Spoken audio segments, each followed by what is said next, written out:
Ya, puji Tuhan siang hari ini kita ini untuk yang singkat tapi singkat semua. Meskipun cuaca di sini hujan, jadi boleh jadi singkat bukan cuma menambah pengetahuan, juga menumbuhkan iman kita, membuat karakter kita jadi seperti firman Tuhan ajarkan. Kita berdoa lebih dulu. Bapak Yesus, terima kasih. Siang hari ini kami bertemu dan cerita melalui fasilitas Zoom yang ada, kami berdoa semua boleh terjadi dengan baik dari awal sampai selesai.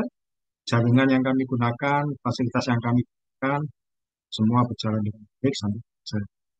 Kasih Tuhan, doa dan ucap syukur dari Yesus.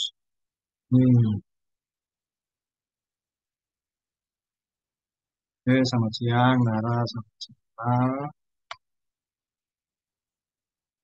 Hari ini kita belajar Tuhan. Kalau yang lalu tentang Adam dan Hawa, seri, sekarang kita belajar tentang eh, sebentar, tokoh yang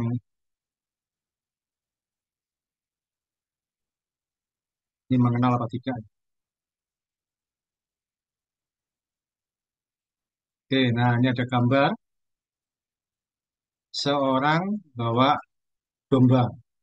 Yang satu lagi membawa tumbuh-tumbuhan hasil panen, kemudian dipersembahkan, dipakai api, dipersembahkan kepada ini bersaudara, kakak adik. Menurut Nara ini siapa? Tahu apa tidak?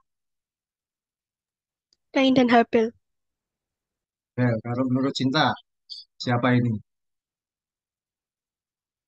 Kain dan Habel, Pak. Yang kakaknya yang mana? Kakaknya yang mana? Tahu? Kakaknya yang bawa sayur terus. Ya, ya. Maksudnya ini kan cuma ilustrasi. Kalau menurut yang Cinta tahu, yang kakaknya yang siapa? Oh, yang kain. Ya, kakaknya yang Kain, adiknya Abel. Namanya memang Kain. Ada adiknya Habel. Habel ini seorang pengembala domba dan kakaknya adalah seorang petani.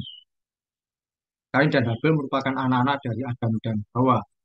Satu kali mereka itu memberi persembahan pada Tuhan. Tapi firman Tuhan mengatakan persembahan Habel diterima sama Tuhan, sedangkan persembahan Kain tidak diterima. Nah, kita akan belajar tentang Habel dan Kain. Kalau Kain dan Habel ini pembelajarannya apa dari persembahan mereka berdua ini? Satu diterima, yang satu tidak diterima. Yang pertama adalah kita belajar untuk memberikan yang terbaik untuk Tuhan. Kita belajar untuk memberikan yang terbaik bagi Tuhan. Kita akan tahu nanti mengapa kok yang satu diterima sama Tuhan, yang satu tidak. Alkitab tidak menjelaskan lebih banyak memang, sehingga banyak orang yang berdebat, yang pro kontra, memperdebatkan kenapa persembahan Kain tidak diterima Habel. Nah, kita akan mengetahui dari Tuhan. Pertama, pembelajarannya adalah berikan yang terbaik untuk Tuhan. Kita baca, Sinta baca dari Kejadian 4 ayat 3 sampai 4. Tapi untuk mempermudah, sebagaimana yang lalu, saya buat bacaannya langsung dari sini, supaya kalian tidak kesulitan mencari. Kejadian 4 ayat 3 sampai 4. Silakan Sinta baca dulu.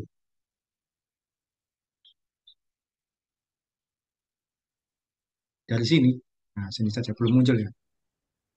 Kejadian 3, Kejadian kejadian 4. 4, ayat 3. Setelah beberapa waktu lamanya, maka Kain mempersembahkan sebagian dari hasil tanah itu kepada Tuhan sebagai korban persembahan. 4. 4. Habel juga mempersembahkan korban persembahan dari anak sulung kambing dombanya, yakni lemak-lemaknya. Maka Tuhan mengindahkan Habel dan korban persembahannya itu. Disambung Nara Ibrani 11 ayat 4. Nah, ini bawahnya. Silakan, kelihatan? 11 ayat 4. Karena iman Habel telah mempersembahkan kepada Allah korban yang lebih baik daripada korban Kain, dengan jalan itu ia memperoleh kesaksian kepadanya bahwa ia benar.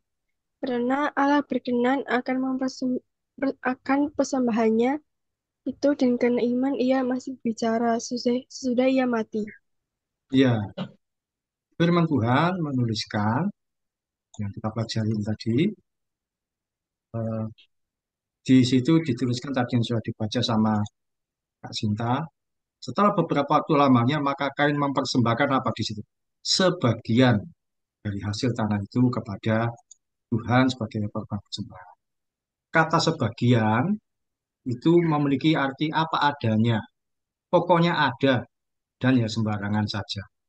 Tadi Nara juga membaca bahwa persembahan Abel lebih baik dari Kain. Lebih baik. Dulu saya sempat berpikir, masa sih nggak boleh mempersembahkan dari hasil pertanian, dari hasil tanaman.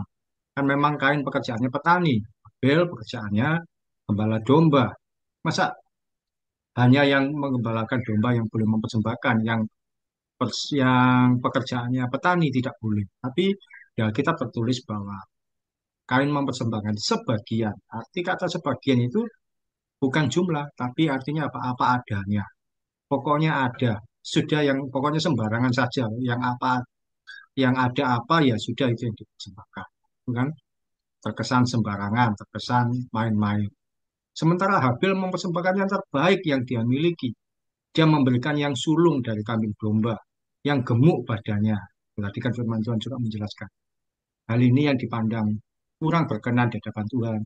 Bukan bentuk persembahannya yang salah. Sekali lagi bukan berarti tidak boleh mempersembahkan hasil pertanian. Tapi cara mempersembahkannya itu yang di hadapan Tuhan salah. Perlu Nara dan Cinta ketahui, pada Tuhan kita harus memberikan yang terbaik, yang kualitas istimewa, yang paling bagus. Jangan yang asal-asalan atau yang sembarangan. Contohnya apa? Contohnya begini, kalau dalam kehidupan sehari-hari, ketika datang ibadah ke gereja misalkan, tidak harus pakai baju yang baru atau bagus, tapi pakailah baju yang rapi dan yang bersih. Ini contohnya begini, saya carikan contoh. Nah, ini sekedar contoh ya, tapi bukan berarti harus seperti ini. Ini contoh gambar. Nah, sudah kelihatan. Kalau menurut Nara dari ketiga gambar ini, apa kesimpulannya kalau pakai baju kalau ke gereja harus pakai baju yang bagaimana? Ini adalah contoh baju yang boleh untuk ke gereja. Kesimpulannya apa? Kalau baju seperti ini. Rapi. Tapi, apalagi, Hmm. ayo, tapi terus apa? Bersih, ya. Kalau menurut Cinta, dari baju seperti ini yang dipakai, apa kesimpulan? Ada dapat lain mungkin? Sopan, Mbak. Sopan, rapi, sopan. Ya. Memang nggak harus begini juga, tapi ya ini menandakan rapi, sopan. Ya tidak harus ke gereja pakai kacamata hitam ya, memang kurang bagus, ini kan seperti orang ke mall. Tapi dengan baju seperti ini, rapi, sopan, bandingkan dengan baju yang seperti ini. Betapa banyak anak-anak Tuhan, nah, terutama yang perempuan ya, karena kalian perempuan. Nah, bukan ngomong ke yang laki-laki. Pernah enggak menemui ke gereja pakai baju seperti ini? Nah, pernah enggak Sinta menemui orang ke gereja pakai baju kayak gini? Pernah, Mbak. Pernah. Nara, pernah lihat enggak cewek-cewek ke gereja, anak-anak muda pakai baju seperti ini? Ya, ini kurang bagus, ini tidak sopan. Pakailah kalau ke gereja, terutama perempuan, baju yang sopan, rapi, tertutup. Jangan terbuka. Saya juga dulu sering kalau ke gereja, eh, waktu di Surabaya, banyak perempuan-perempuan pakai baju yang terbuka. Memang di Kristen tidak diajarkan pakai hijab, pakai jilbab, dan sebagainya. Tapi cukup dengan baju yang sopan, yang rapi, tertutup, itu sudah baik. Kita ke gereja juga aman daripada baju yang terbuka malah tidak sopan, tidak baik. lagi pakai tank top, walaupun kelihatannya itu adalah mode yang terbaik, yang terkini. Tapi pilihlah baju yang sopan. Jadi ketika mempersembahkan pada Tuhan, berikan yang terbaik untuk Tuhan. Contohnya dengan baju yang rapi, yang bersih. Yang perempuan jangan ke gereja dengan pakaian terbuka atau rok baju yang mungkin tidak harus baru, tapi yang bersih, yang bagus, yang baik. Kemudian kalau memimpin pujian, kalau pertama tadi contoh sehari-harinya pakai baju yang baik. Contoh kalau memimpin pujian, mungkin Ara juga pernah pujian, Kak Cinta juga pernah. Latihanlah yang baik, jangan asal-asalan. Seringkali ini contoh ibadah sekolah minggu. Kadang-kadang memimpin pujian ada yang suaranya fals, ada yang suaranya nggak sesuai dengan nada. Bahkan pernah melihat enggak orang memimpin pujian tapi masih buka HP, baca dari Google. Pernah lihat enggak Nara? Pujian, pakai HP. Cinta pernah melihat atau malah pernah ngalamin? Pernah lihat, Pak. Ya, usahakan jangan. Kenapa? Usahakan kalau memimpin pujian itu ya lagunya kalian sudah kenal, sudah mengetahui, sudah hafal. Jadi kalau memimpin pujian benar-benar fokus ke orang yang dilayani. Kalau sekolah minggu ya ke anak-anak kecil dan suaranya jangan yang bagus. Nah, ada yang bilang loh, kalau kita di hadapan Tuhan kan kita yang penting bukan suaranya, tapi hati kita. Bagaimana kalau menurut Cinta seperti itu? Pendapat bahwa kalau kita datang pada Tuhan kan yang penting bukan suaranya, tapi hati kita pada Tuhan. Menurut Cinta bagaimana? Dapat seperti itu, benar apa tidak? Bener juga sih, Pak. Cuman kan ngelayanin manusia juga. Ya, Maksudnya hmm, ada apa? orang-orang juga. Iya, kalau kita nyanyi sendiri, maksudnya jadi jemaat, tidak apa-apa. Kita nyanyi nggak ngerti nada nih, kita fales, kita salah, boleh. Kita kalau jadi jemaat. Tapi kalau mimpin pujian, ya tentu harus suaranya yang bagus. Kalau kita jadi nyanyi di depan, harus bagus. Kalau saya menyampaikan firman Tuhan pun, saya juga belajar bagaimana membuka atau tengah-tengah, bahkan sampai selesai. Supaya bagaimana orang mendengar yang saya sampaikan tidak jadi bingung, jadi mengerti. Itu kan perlu belajar. Orang yang menyampaikan firman Tuhan, kata-katanya harus bagus. Yang mimpin pujian, itu juga tidak boleh fals. Yang main musik juga demikian. Tidak boleh, apa, dia nggak paham lagunya, harus bingung. Persembahkan yang terbaik. Dan satu lagi, contoh ya sehari-hari yang sering kali terjadi. Kalau kalian pernah mengalami ini, jangan ini, atau kalau pernah melihat saja ya, Anda. Nah ini dia, gambarnya saya tampilkan. Gambar uang. Menurut Nara ini gambar uang yang bagaimana?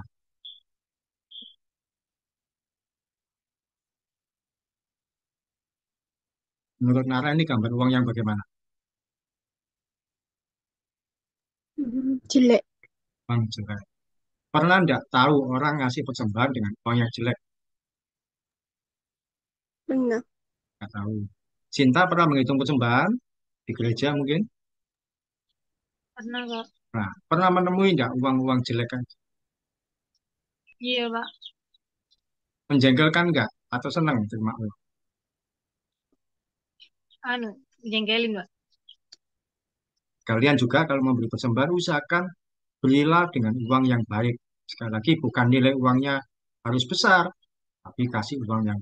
Kalau misalkan ngasihnya cuma bisa 10.000, belilah uang yang masih kondisi baik. Jangan sobek-sobek. Kalau bisa jangan tulis-tulisan tangan. Lu nggak bisa memberi 50.000, tidak apa-apa daripada ngasih 50.000, tapi uangnya buntel-buntelan. Kadang-kadang kan nggak tahu ajaran dari mana. Saya juga sampai sekarang belum tahu. Tapi sejak saya kecil sekolah minggu, itu selalu dari dulu ketika sekolah minggu diajarkan kalau ngasih persembahan dengan cara uangnya itu digenggam. Bener nggak? Genggam baru dimasukkan. Tapi sekarang saya kalau ngasih ya nggak digenggam, pokoknya tertutup baik. Ketika kita ngasih uang dengan digenggam, kadang-kadang uang itu jadi terlipat, uang itu jadi apa istilah itu runtel. Itu apa ya? Pokoknya berlipat-lipat. Jadi akhirnya rusak sendiri ketika dimasukkan ke kantong. Diberikan persembahan dengan uang yang baik, ya tidak perlu sampai digenggam sampai apa benar-benar tertutup ya tertutup biasa saja. Tidak. Orang juga nggak mungkin dikasihkan. Jangan ngasih persembahan yang uangnya sudah lecek-lecek, kotor-kotor. Sedikit tidak apa-apa tapi baik. Ini saya juga pengalaman ngitung uang persembahan. Kalau ngitung uang persembahan kayak gini, uang itu susah karena apa? Diluruskan lagi, nanti balik lagi diluruskan lagi. Jadi toh, belilah yang terbaik untuk Tuhan masuk dalam uang persembahan. Tadi dalam pakaian, dalam pujian yang kita berikan, jangan sembarangan juga kita memberi persembahan juga dalam bentuk uang yang baik. Bagaimana cara memberi yang terbaik untuk Tuhan? Usahakan kalau datang ke gereja tidak terlambat. Datang paling lambat ya 5 menit, 10 menit sebelum ibadah dimulai. Dan juga setiap hari usahakan membaca firman Tuhan dan doa dalam kondisi yang masih baik, kondisi yang masih segar, masih kuat mata untuk kita baca firman Tuhan. Kita sedang memberi yang terbaik. Yang pertama, pembelajaran dari Kain dan Habel adalah berikan yang terbaik untuk Tuhan. Kain memberi apa adanya, pokoknya ada dan yang sembarangan saja. Itulah yang dimaksud dengan kata sebagian. Sementara Habel memberikan yang terbaik dari yang dia, yang sulung, yang dombanya masih gemuk, nggak salah-salah. Yang kedua, apa pembelajaran dari Kain dan Habel? Yaitu hati-hati, jangan iri hati. Hati, jangan iri hati. Firman Tuhan dibaca dari uh, Sinta bacakan dari sebentar Kejadian 4 ayat 5. Tadi kan 3 sampai 4, sekarang Kejadian 4 ayat 5. Ini silakan Sinta bacakan. Kejadian 4 ayat 5. Tapi Kain dan korban persembahannya tidak diindahkannya, lalu hati Kain menjadi sangat panas dan mukanya muram. Ya, lanjut Nara, Yudas 1 ayat 11. Yudas 1 ayat 11. Celakalah mereka karena mereka mengikuti jalan yang ditempuh Kain dan karena mereka oleh sebab upah menceburkan diri ke dalam kesesatan Bileam dan mereka binasa karena kedurhakaan seperti Korah. Iya, tidak boleh menempuh jalan untuk Kain. Apa yang tadi dibaca itu? Kain itu menjadi sangat panas, mukanya muram. Pas tahu, ketika tahu bahwa persembahannya tidak diterima sama Tuhan, persembahannya Habel yang diterima sama Tuhan. Hatinya sangat panas dan mukanya muram. Pembelajaran kedua yaitu jangan iri hati. Hati-hati dengan iri hati. Iri hati itu apa sih? Kalau menurut Nara, iri hati itu apa?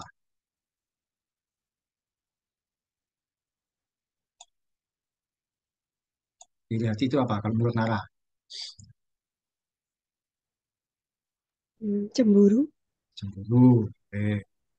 Kalau menurut Cinta, iri hati itu apa? Eh, Pengen sesuatu yang dimiliki orang lain, Pak. Iya, betul sekali. Seperti dalam gambar ini, ada gambar seorang, dia itu kayak gak suka wajahnya itu merengut melihat temannya membawa piala. Mungkin ini lomba, ini temannya yang menang, membawa piala kejuaraan. Ya, kayak nggak suka, mungkin merasa aku yang harusnya dapat itu. Atau mungkin dia berpikir, kalau kayak gitu aja aku yang bisa. Dia itu curang, aku lu benar dan sebagainya. Ya terlepas benar atau curang, itu sebenarnya bukan urusan kita, tapi kalau orang lain berhasil dengan yang dia raih, yang dia miliki, ya sudahlah, biarlah itu jadi urusan dia. Kita tidak. Iri hati itu apa? Iri hati yaitu kondisi hati yang mengingini apa yang dimiliki atau dialami oleh orang.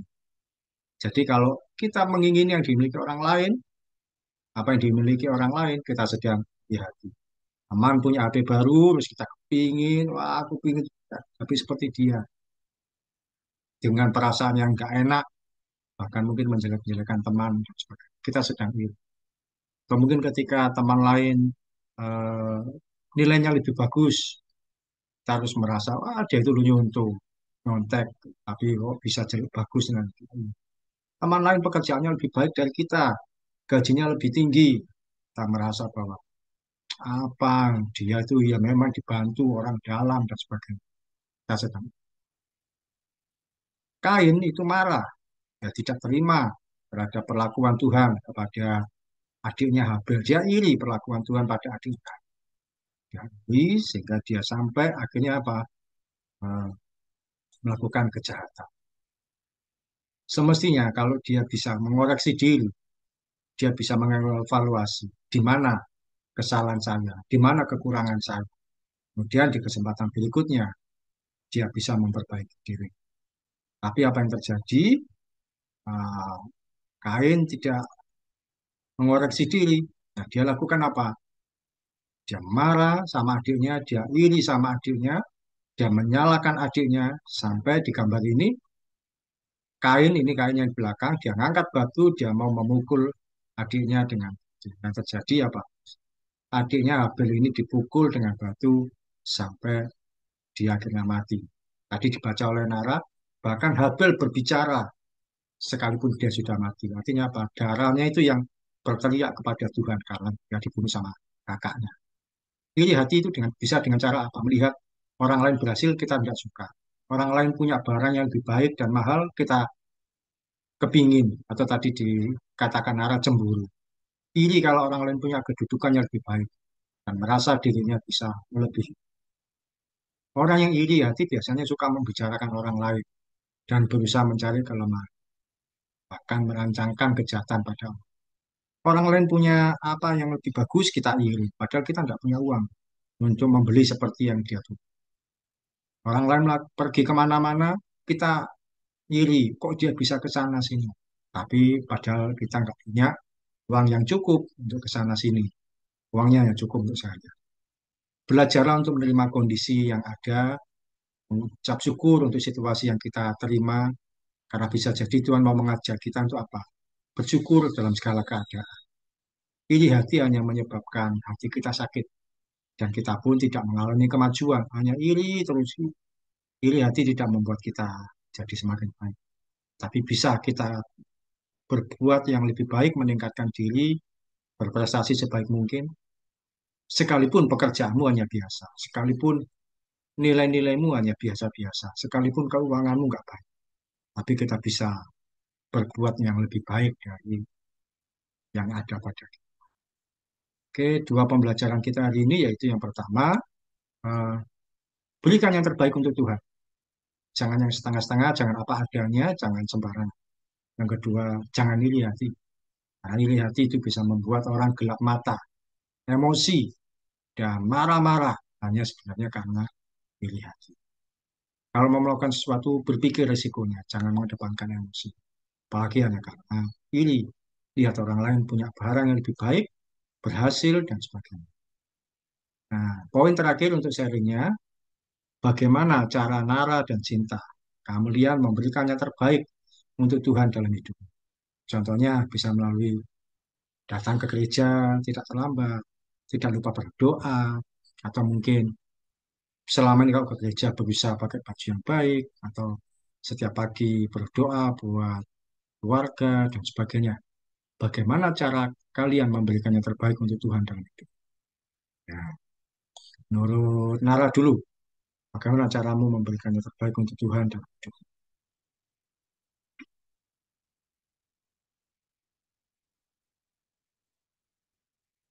Ya, contoh yang sederhana,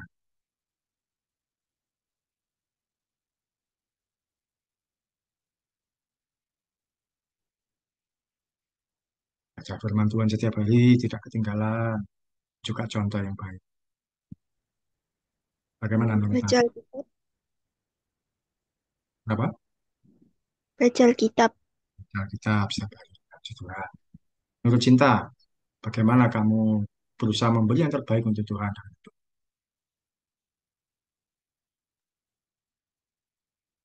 Oh, rajin ke gereja kok. Rajin ke gereja. Oke. Ya, tidak apa-apa. Itu adalah cara kita memberi yang terbaik untuk Tuhan dari hidup kita. Di gereja, itu usahakan jangan terlambat, sebisa mungkin terlibat melayani Tuhan. Oke, itu yang bisa kita pelajari siang hari ini. Nara bisa tutup doa?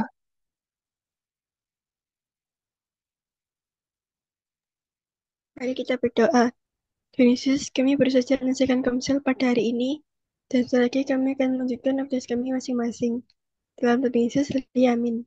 Amin. Oke, puji Tuhan. Terima kasih Nara dan Cinta. Sampai berkati. Terima kasih, Pak.